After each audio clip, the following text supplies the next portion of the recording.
What is up, man? What is going on? We are back in black in the building. What is going on, man? I see everybody. I went to church, went to Sunday school, did what they need to do. You already know I'm gonna hit y'all with it. Did Jesus come back? Damn. Y'all lying. Y'all done been nice to all the dominant society, been nice to other racial groups and shit. Like, man, I want to go to heaven. I was having that conversation with a family member. Man, you going off of what that Bible say about heaven. You need to do, we all gotta do more study. Cause one book can't tell you about life. You gonna have to read thousands of them motherfuckers. Man, shout out to everybody out there. Shout out to Shawnee, Erica, Florida in the building, stand up, Tasha, Mariah, my cousin, my brother David, No Compromise, my brother James Youngblood, all y'all, man. Shout out to y'all. I thought I would hit y'all up. Like I said, I'm trying to keep these podcasts like real concise, 10 to 15 minutes at top. Man, we're going to talk about a few things. But the main thing we're going to talk about, of course, we're going to talk about Kanye, how he got banned off Twitter because Elon Musk had to come out and say, hey, man, you inciting violence. Fuck all that violence. You inciting stupidity at this point. Stop. And hush the fuck up. Ah, damn. Shout out to everybody out there, man, that's handling business and making a way out of no way. If you're at the Core Plantation, I know what that is. I know what it feels like.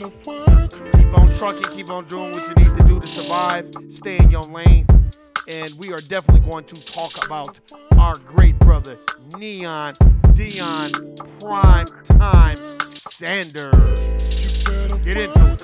Hey, hey.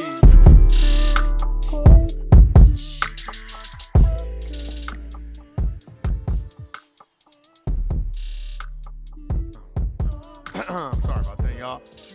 But, man, this is what I don't like. I'm just going to get into it. I don't care. Everybody can have their own opinion.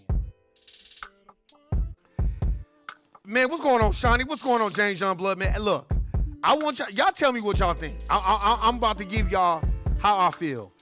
I've already coined the term, me, Erica, James, we done coined the term hater nigga syndrome and bitter bitch syndrome. We didn't already coin that term. Now, I love Primetime Dion, and I love what he did to Jackson State. But hold on.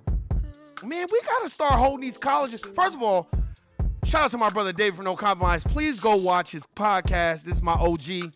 This brother has a wealth of knowledge, and niggas need to stop fronting on him and go buy one of his paintings, too. You know what I'm saying? If you got to put $10 away a week, get that $10 away, man. Get that price from David so you go get that painting, man. That's our new Basquiat right there, and we need to really, really rally around this brother and support him, because I'm gonna get more paintings. I just want to be I'm that nigga. I gotta be the first one to get something from Black business. Like I said, shout out to my sister Shawnee. She's the one who put me on to blackandnoble.com.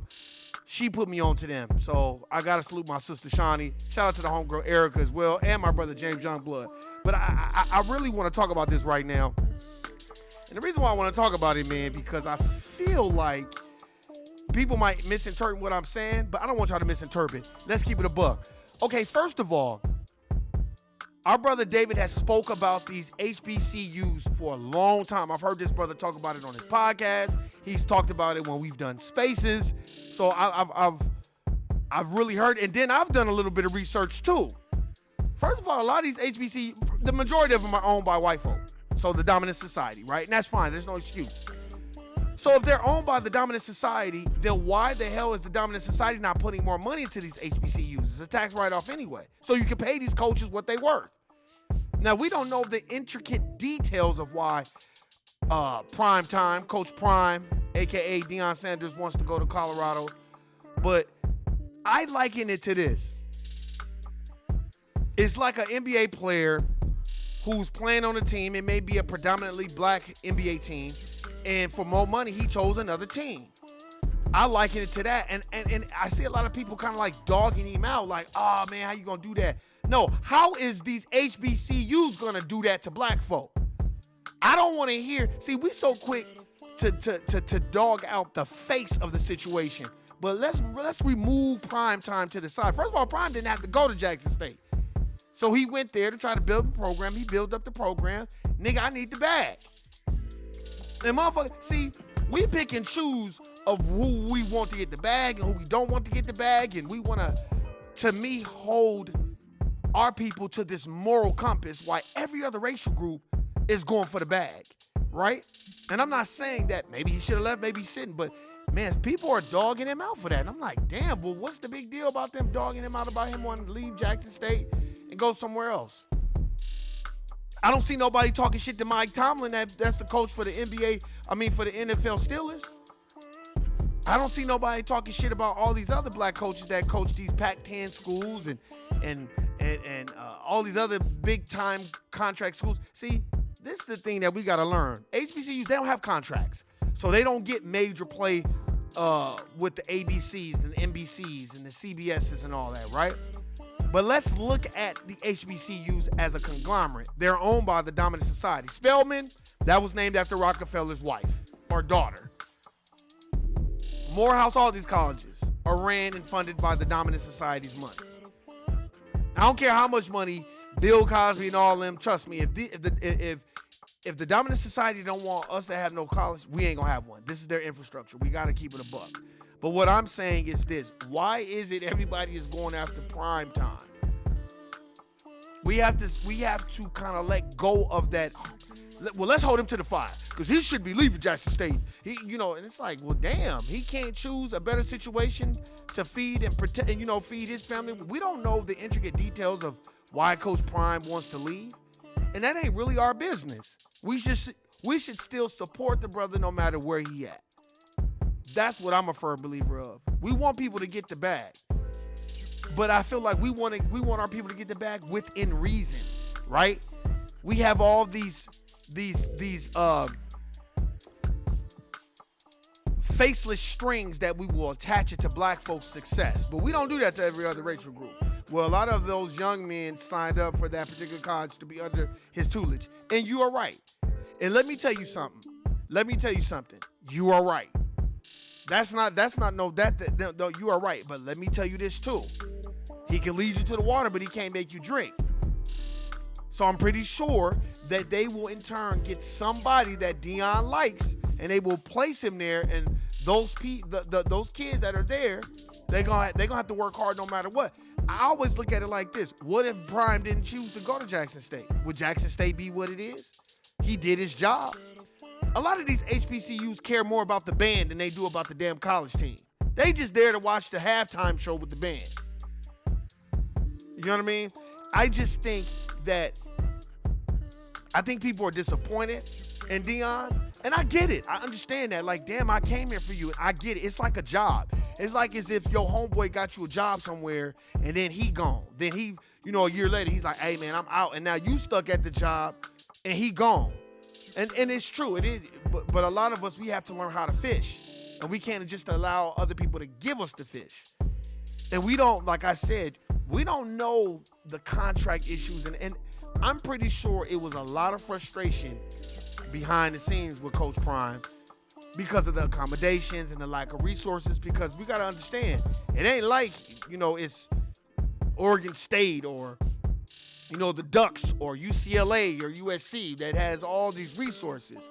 It's a college, that's a South College, an HBCU, and I think we just got to start knowing the history behind things before we jump to conclusions, because then when we start to know the history, we can know why decisions are being made.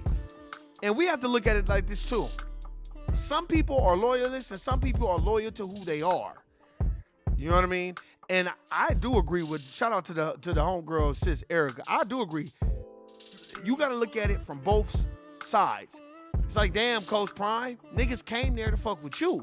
They didn't come there because everybody else. They came here because you built the synergy behind that. So I get that. But there's other things that we probably are not familiar with that's going on behind the scenes. Do you understand what I'm saying? You have to look at this too. Look at the Lakers. They used Magic Johnson's likeness to get LeBron James and other black players to go there, because a lot of black players wasn't really trying to play in LA. So they used his likeness, and then when they really didn't need his likeness no more, of course Magic Johnson kind of dipped out, but Magic dipped out. Magic just was one of those type of people where he aired out the dirty laundry, and he said that that white dude, Palenka, whatever, was talking a lot of shit about him and shitting on him behind the scenes. And he was like, I don't need to work in this environment. And I'm pretty sure there was a lot of shit going on behind the scenes with Coach Prime, because he is not one to bite his tongue.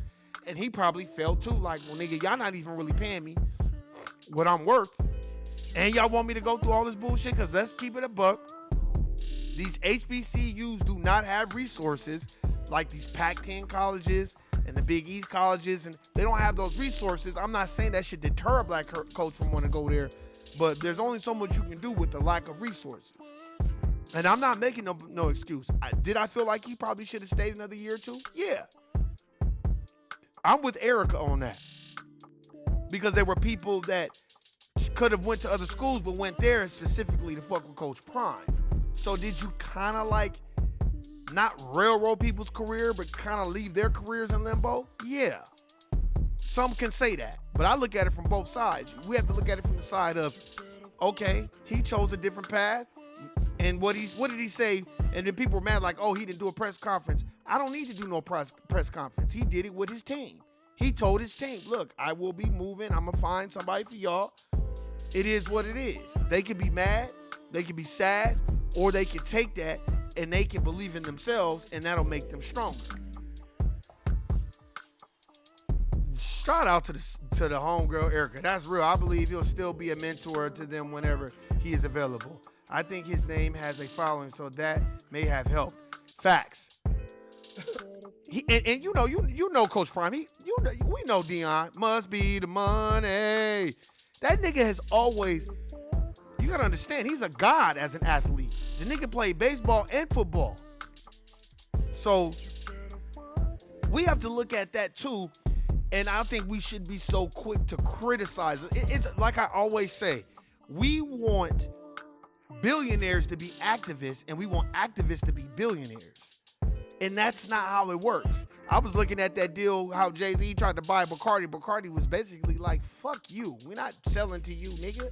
See, niggas be thinking because they can kowtow and they learn how to speak the dominant society's language that they're going to get into all these doors like Byron Allen and everybody else. See, Byron Allen got into certain doors and he was very, very smart and articulate, but they still had to remind him, you still a nigga.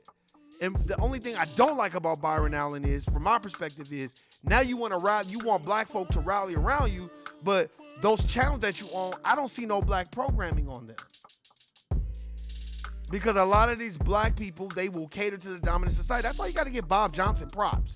That's why Jackson State should have been on BET playing all day long, all day strong.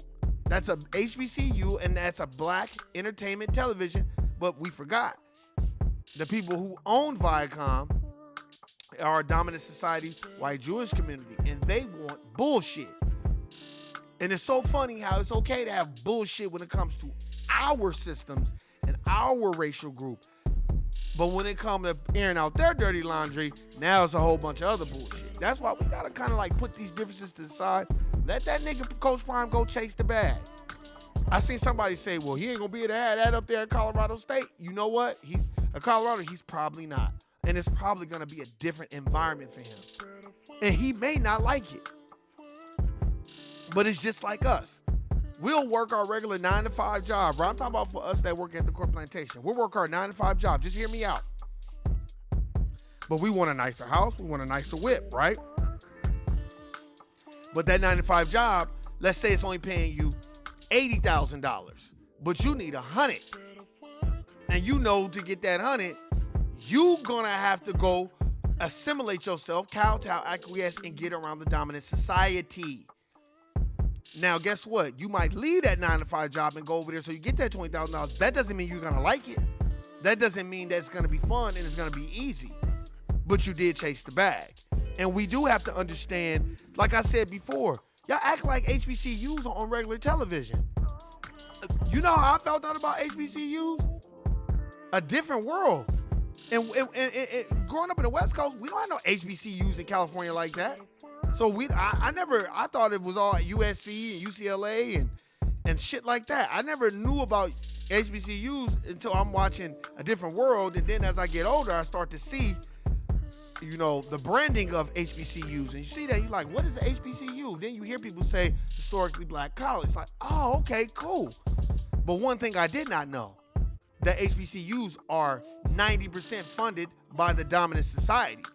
But the dominant society kind of makes it that way because they know those athletes at them HBCUs will destroy a lot of these white colleges. Okay, are any of the HBCUs syndicated? Most colleges have a TV network. Say that again, Shawnee. That's a fact. I believe he could get supporters to get them elevated. Yes, I agree with that as well. This is the only thing that I have an issue with, y'all. And y'all tell me, man, hey, David, you tell me, all y'all tell me. James Youngblood, just tell me y'all perspective. Do y'all feel like BET has not done enough to air more HBCU college games? Because when you think of BET and HBCU, all I think about is the bands. I think about the halftime shows, the bands. Do y'all understand what I'm saying? Like, I feel like they have not done enough to promote HBCUs. I'm talking about the wealthy people that are investing in HBCUs. I'm not talking about, people that are less fortunate and can't really promote them, because it's social media era now. So you could promote an HBCU. It's just like Shawnee said, these HBCUs don't have television contracts. So that makes it very, very difficult to be seen. But I do agree that Deion has a following, and that was how he was able to kind of parlay it into a fan base where people could really check out Jackson State and see what he's got going on. But I do believe it could be elevated. I just think we got to know the history. I'm going to keep saying that. Spelman is named after Rockefeller's people. Spelman ain't named after no black person. Remember that. Behind any successful HBCU, there's going to be tons of dominant society that want them to stay stagnant so you can elevate these colleges that have the TV programs, have the TV contracts. Because it's almost like Duke. Now, why is Duke always on TV? Because they win. Why do they win? Because they have the necessary budget and recruiting to go out and find all the athletes that they need. So every year that team is stacked. So is Coach K a really good coach, or are you just stacking your team with athletes? BET follows the money, not the message behind it. The bands have more donations. That's a fact. I was waiting for somebody to say it, because why is that? Because a band is more entertaining than watching an HBCU college go back and forth. And that's sad to say it, but it is true. Niggas love them bands, especially when you can get a a Ludacris out there to perform with a band, and because we're the most dominant when it comes to music. You know what I mean? I don't care what the dominant society say. We're dominant. Nobody can do music like us. So, yeah, we're going to want to watch us perform. I just feel like we shouldn't go so hard on our brother Dion, because I'm looking at it from a different perspective. You have the antagonist perspective and protagonist. I'm looking at it from both angles. I agree with both sides. I just feel like, damn, let's not jump on him.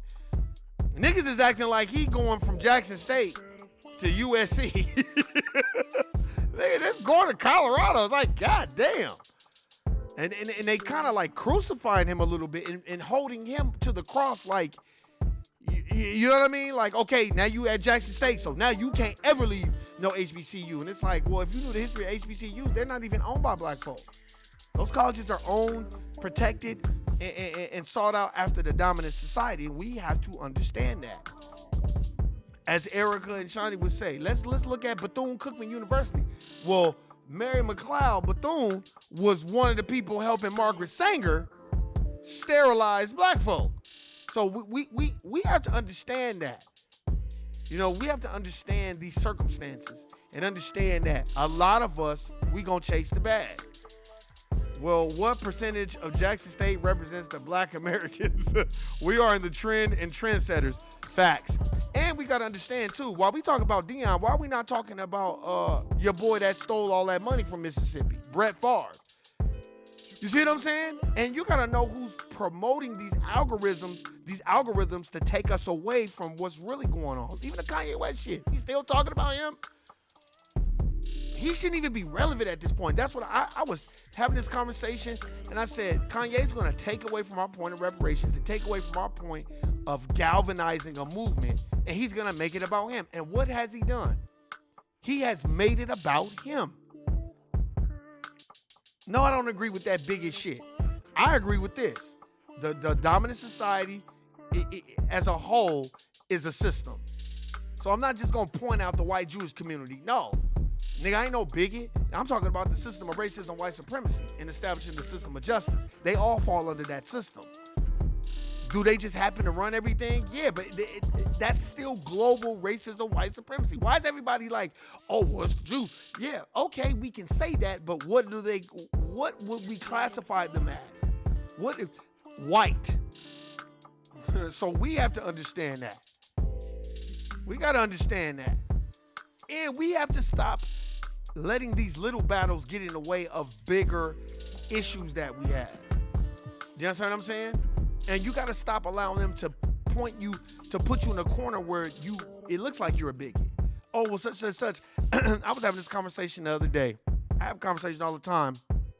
And I have no vitriol or anything towards the Latino community. My issue with them is, like every other racial group, you come here and you talk about this, you came here with $1. Well, you came here illegally. The majority of people that come here illegally, they don't want to hear that they're a freeloader and you didn't build this country. That's not me being a bigot, that's just stating the facts. Oh, say that again about Mary Bethune. And Erica has vetted me out. There's a book called The Negro Project. The Black Duplicitous, I don't know where the book is. It's about Margaret Sanger. And in this book, at the end of the book, basically, all right, then, Shawnee, man, we'll holler at you. I love y'all. See everyone next time. Stay up. All right, hey, be safe.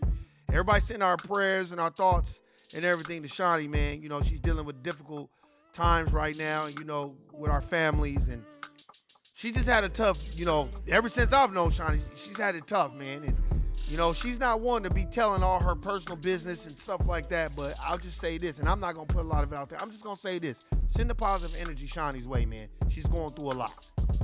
Much power, much respect to your family, sis. And I got nothing but love for you. Mary McLeod Bethune.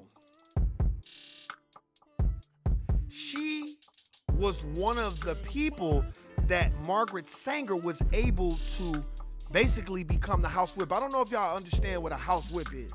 In political terms, the House Whip is the person that kind of goes around and lobbies the people to get on one accord so they could pass bills and shit.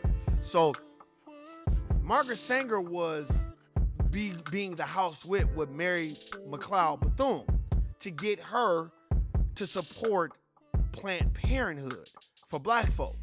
Because Margaret Sanger felt like if she can get black preachers and get black royalists in our community, or elitists, or just black folk that are a part of that upper echelon community to support it, then others will support it. And Mary McLeod Bethune was in support of the Negro Project. I don't think that Margaret Sanger fully explained it to Mary McLeod Bethune, but I think she did enough straddling of the fence so Mary McLeod Bethune could go along with that bullshit. You know what I mean? Yeah, you gotta. The book is called The Negro Project. It's about Margaret Sanger. I read that book about 6-7 years ago, and I remember when I brought it up, my sis Erica or Shawnee, one of y'all was like, "Yep, it was Mary McLeod Bethune. It was her." And she's part of Bethune-Cookman University. And this is no diss to the sister. I'm not saying that she was wrong for it. She probably didn't know what was going on. Because Margaret Sanger, in her letters that she was writing to other, like she was writing letters to, I think, the owners of what is that company? P&G. I forgot what they are, but they were racist too. And she was writing letters to them back and forth, talking about all these black prominent people she wanted to get, to go along with the Negro Project. Oh, I know of this book. If I remember properly, it exposed the NAACP as well. Yeah, man. Because I was shocked when I read it too. Because I was like, damn. And P&G, Procter & Gamble, them motherfuckers, she was writing back and forth to them because it's in that book. And then she was basically telling them how, like, black people are weeds, they need to be exterminated, and I'm going to get prominent black preachers and black lawyers to go along. She got a whole bunch of people to go along with that shit. It's me, because that's Florida thing. There's a lot behind that, though. The girls were getting taken instead of giving themselves. But yeah, Mary got his school out of it. Yep. Hey, my sister Erica, because niggas be think I be lying and shit. But she was like, nah, you ain't lying, bro. I'm from Florida. I'll never forget that podcast when I first, because remember Erica, I was reading that book when I talked about it. Remember that? I was reading the book and I was like, hey, bro, Mary McLeod, and I could remember, I was like, Mary Bethune, and then Erica was like, no, her name is Mary McLeod Bethune, and she got a college out of it. Yep. We talked about this years ago, Erica. This had to be about 2, 3, 4, 5 years ago. Yep. Yeah, man. And I just remember that I said, wow, we sometimes you got to forgive us. We don't know what we're doing sometimes. We think we're helping each other, but really we hurting each other. And I just think moving forward, instead of us jumping down Deion Sanders' throat, we need to start looking at the obvious. Well, let's jump down BET's throat. It's supposed to be black entertainment television. Why y'all not showing HBCU games on TV? You don't need no contract. You own it. Viacom owns BET. So I'm pretty sure they can pull some strings to get some contracts. Or not get some contracts, just play some HBCU football games on there and basketball games. I've never seen an HBCU football game or basketball game. Because like Shawnee said, and like Erica said, and like James Youngblood, everybody, they don't have the contracts. So if Deion's chasing the bag, you have to look at it from it's a job at the end of the day. Like I said, you can work around. I remember one time I was working at Doolittle Community Center. This is when I used to work at Recreation Center. And Doolittle was cool because you were around your black folk, but nigga, they was not paying. So I decided to go to another rec center where it was more predominantly white folk, but nigga, I wanted to get paid. Was it more responsibility? Yes. Was it a lot of more bullshit to deal with? Yes, but I needed more bread. I had bills to pay. And sometimes we will do and make decisions based on our income. Because if that's the case, niggas would just go work at the most raggediest corporation and not care. But we just got to understand where we're going, what we're doing, our lanes. Stop cheering niggas on to act a fool at the job. Learn how to conduct ourselves. Learn and have an understanding of who you are and where you're going. And that's all I got to say, man. Hey, man, I appreciate everybody coming out. I went way over. But we gonna have more conversations about this. Shout out to my brother David. We gotta do a live again. I like doing the lives because I'm kind of over the Twitter Spaces, you know. But yeah, man, we can still do the Twitter Spaces. Whatever you want to do, David, man. I got nothing but love for everybody out here. If you out here sandboard cooning or whatever, you already know what it is. You know what it ain't, man. You already know what my saying is. Guilty, nigga. I'm out. Peace.